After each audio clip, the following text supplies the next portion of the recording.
one of the most prominent Indian scientists in history.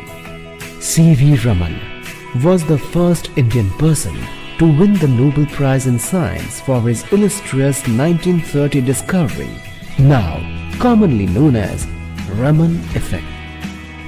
It is immensely surprising that Raman used equipment worth merely rupees 200 to make this discovery. The Raman effect is now examined with the help of equipment worth almost millions of rupees. Chandrasekhar Venkat Raman was born at Tiruchirappalli in Tamil Nadu on 7th November 1888 to a physical teacher. Raman was a very sharp student. After doing his matriculation at 12, he was supposed to go abroad for higher studies. But after medical examination, a British surgeon suggested against it. Raman instead attended Presidency College, Madras. After completing his graduation in 1904 and MSc in Physics in 1907, Raman put through various significant researchers in the field of physics. He studied the diffraction of light, and his thesis on the subject was published in 1906. Raman was made a Deputy Accountant General in Calcutta in 1907 after a successful civil service competition examination. Very much occupied due to his job, he spent his spare time in the evenings conducting scientific research at the laboratory of the Indian Association for Cultivation of Sciences. On certain occasions, he even spent entire nights there. Such was his passion that in 1970, he resigned from the position to become the Professor of Physics at Calcutta University.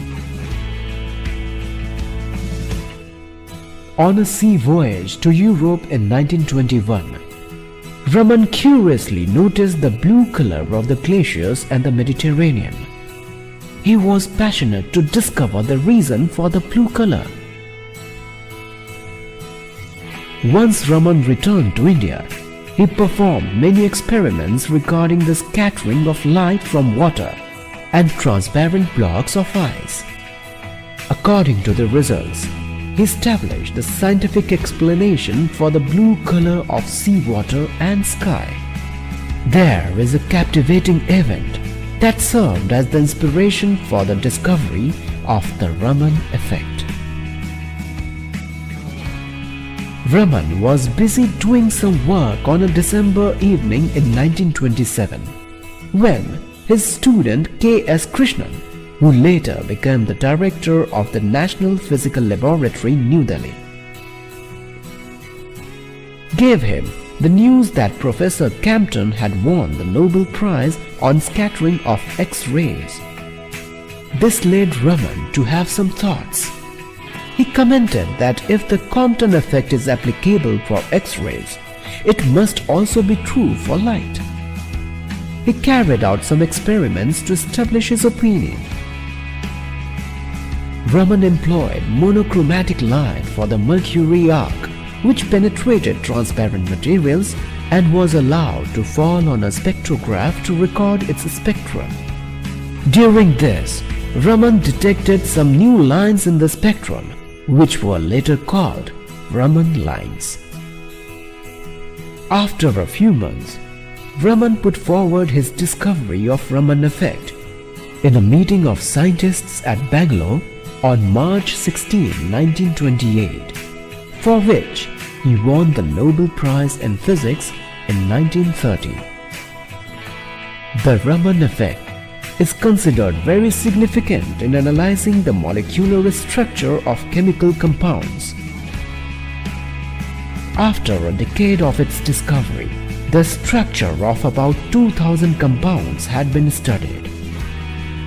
Thanks to the invention of the laser, the Raman effect has proved to be a very useful tool for scientists.